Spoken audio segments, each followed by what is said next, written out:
Good morning. Welcome. The Lord is good. And this is the day that the Lord has made. And I'm continue to be so thankful, even though I miss seeing your faces here. I just continue to be so thankful that we get to spend this time together today, spend it in your word. We're going to be in the Gospel of Luke again today.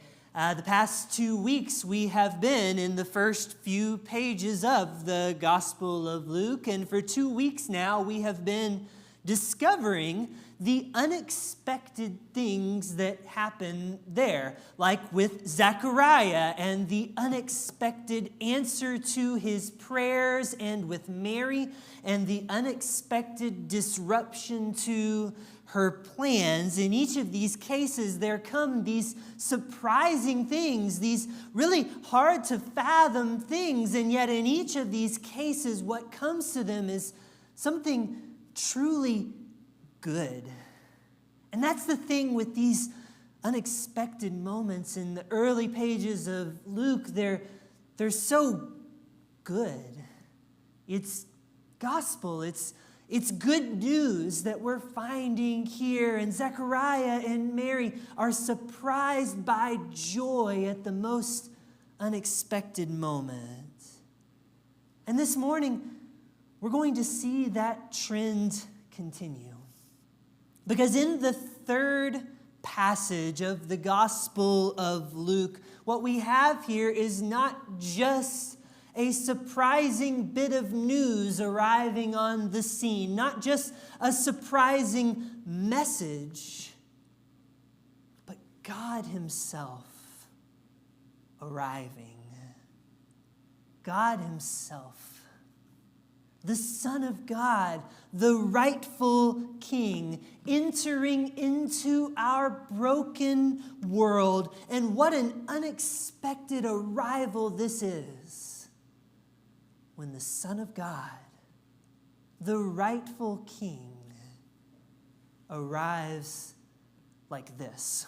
Luke chapter 2, beginning in verse 1. In those days, a decree went out from Emperor Augustus that all the world should be registered. Now, this was the first registration, and it was taken while Quirinius was governor of Syria, and all went to their own towns to be registered. Now, Joseph also went from the town of Nazareth in Galilee to Judea, to the city of David called Bethlehem, because he was descended from the house and family of David. And so he went to be registered with Mary, to whom he was engaged and who was expecting a child. And while they were there, the time came for her to deliver her child. And she gave birth to her firstborn son, wrapped him in bands of cloth, and laid him in a manger, because there was no place for them in the inn. And this is the arrival of the Son of God into the earth.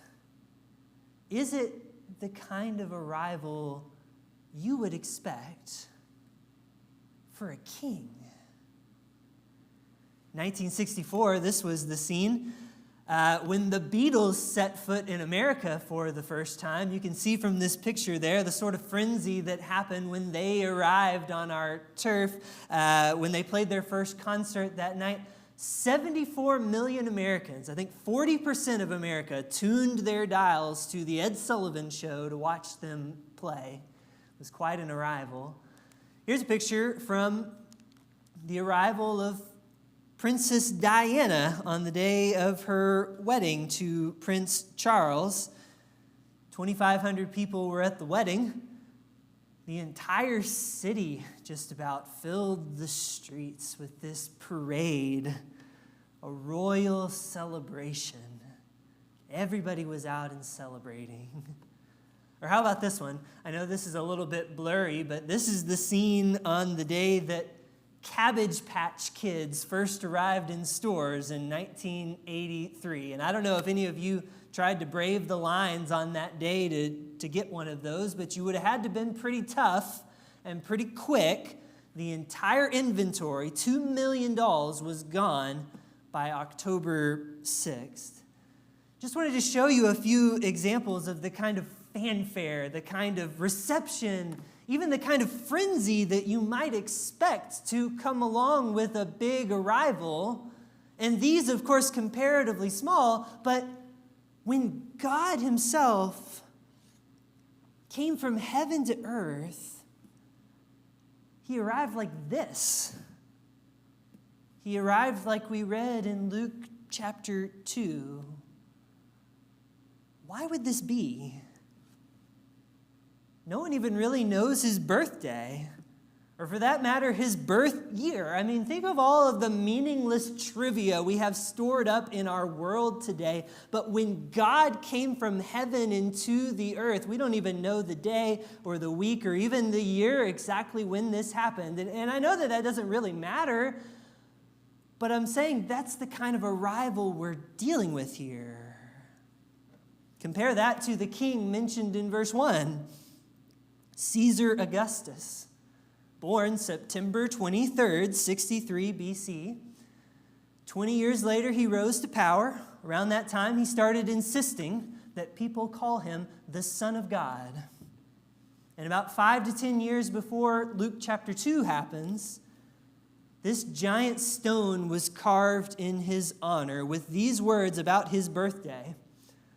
The birth of the god Augustus was the beginning of the gospel for the world, sending him as a savior, both for us and for our descendants. So this is what they were saying about Caesar Augustus right around the time that Jesus was born.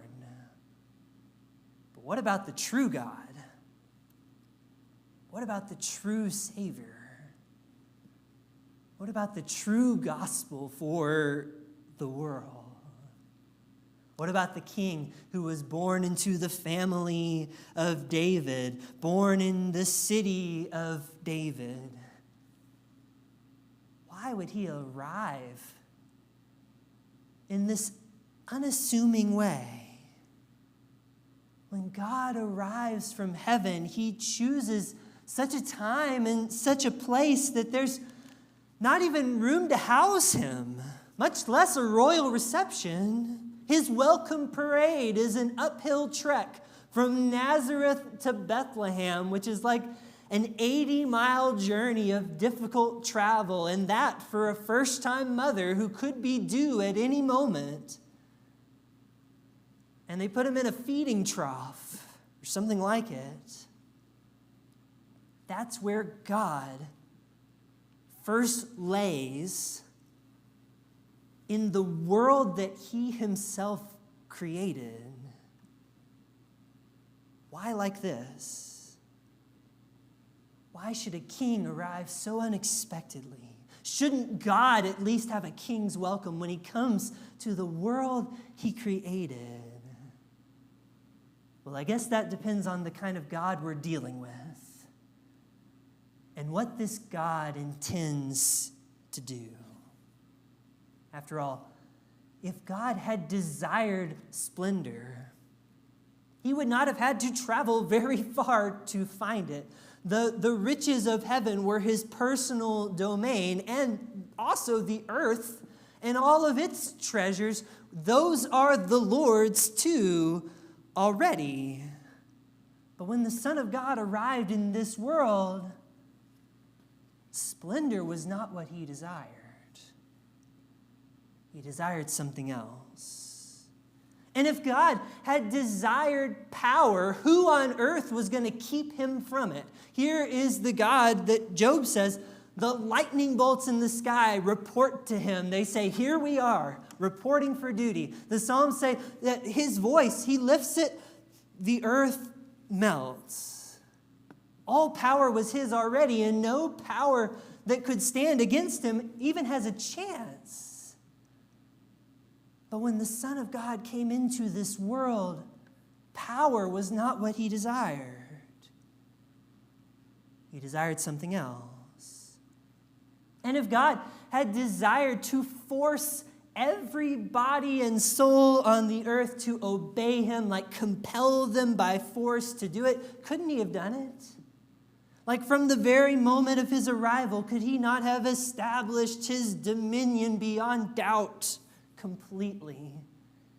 Like on that day to come when every knee shall bow and every tongue confess that Jesus is Lord in heaven and on earth and under the earth. All these things are within God's power. But when the Son of God arrived in this world, compelling our forced obedience was not what he desired. He desired something else. He wanted you. He wanted to be near to you, near enough to reach out to humanity, near enough to touch, near enough to show his love in so many unexpected ways, near enough that you might be more than just impressed at his splendor or compelled by his power, near enough that you might choose to love him with some fraction of the love that he already held for you. Isn't this why God arrives as he does? In this unexpected arrival, we get our first glimpse of the way that his love draws him nearer, near enough to touch our hearts and save our souls. And so when the Son of God arrived, he goes straight into the thick of it, into the thick of our humanity, our experience, our lives, and our struggles. And the only one who by very nature is equal to God, didn't consider his equality with God as something to take advantage of or something to exploit for splendor or for power. Rather, he made himself nothing by taking the very nature of a servant and being made in human likeness. And I think we see this right from the very start, right from the moment of his birth.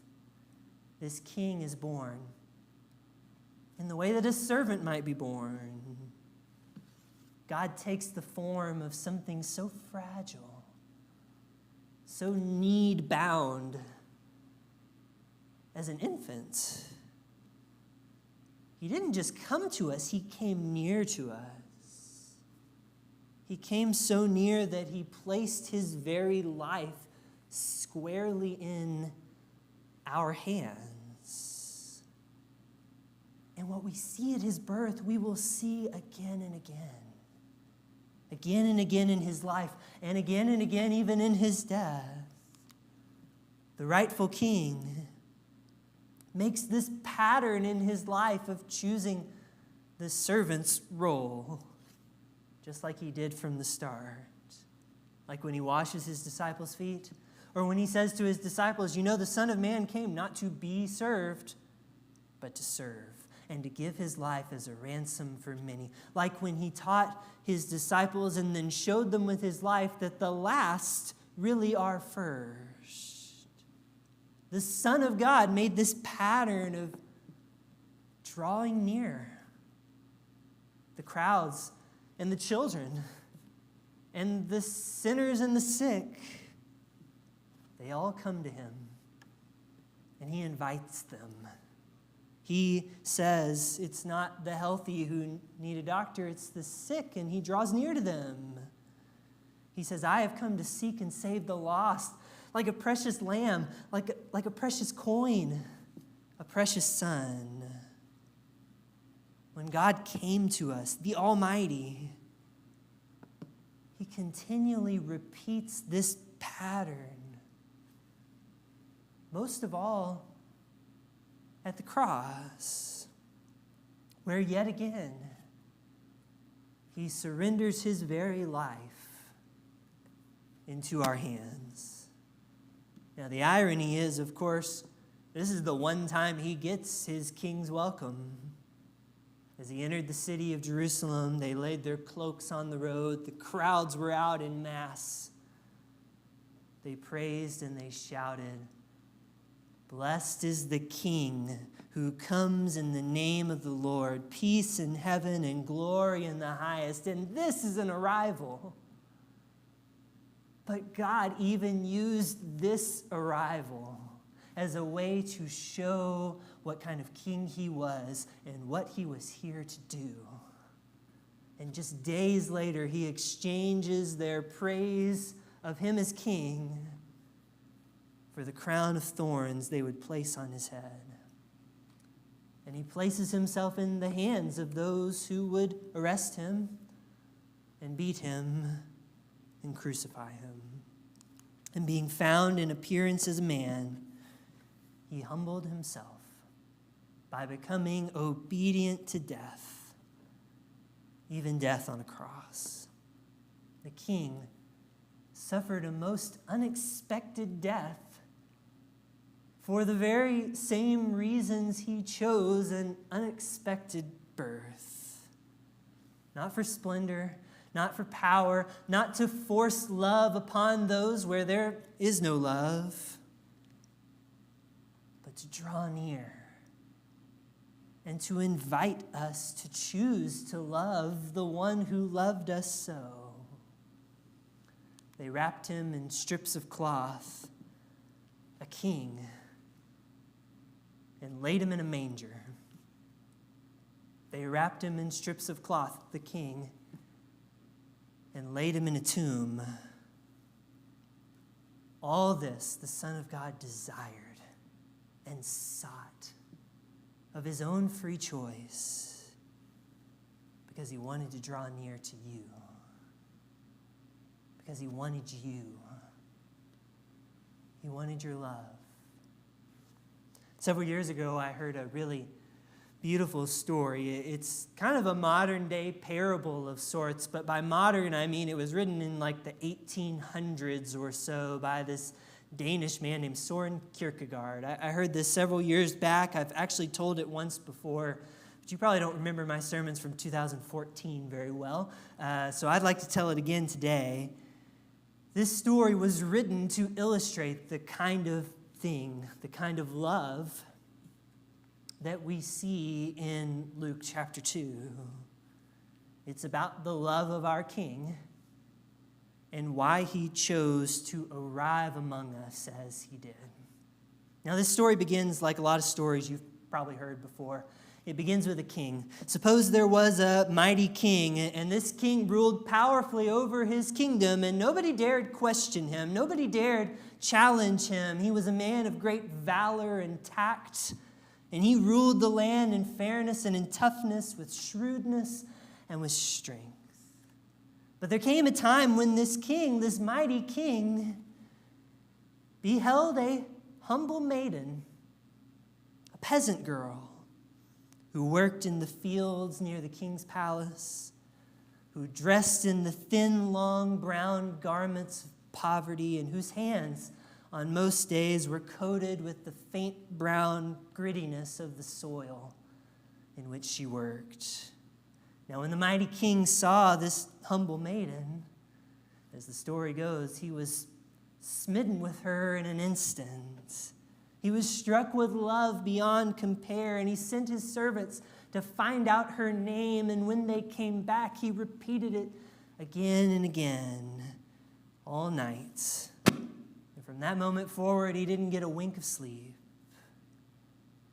Days passed, and every night the king restlessly tossed in his bed, and he wondered how he could convince this humble girl, this peasant girl, to love him as purely and as selflessly as he loved her. In the daytime, he would watch her from afar, and it killed him to see her washing her hands in the basin at sunset and walking down the road to lead to her father's home. Weeks passed. By this time, the mighty king had reached his wits' end. 3 times he had written out orders for his servants to be sent to the home, the royal guard, and put a crown on her head, and that a parade beyond compare should lead her to his palace, and that she should be given to him as his wife and be made queen. And he had the power to do all those things. But 3 times he ripped the orders up. And he asked himself, how could she love me like that? On the one hand, she might feel compelled to love me and then hold me in contempt. On the other hand, she might feel so rescued from her life of poverty that she would feel like she could never repay me. And in either case, it wouldn't be love, it would only be obligation. And this thought troubled him greatly because he longed for the girl to love him as selflessly and as purely as he loved her. So the king made a decision, the kind of decision from which you can never turn back. He left a note by his bed with his crown and his ring and his royal robes, and he covered himself in the thin, long, brown garments of the peasantry.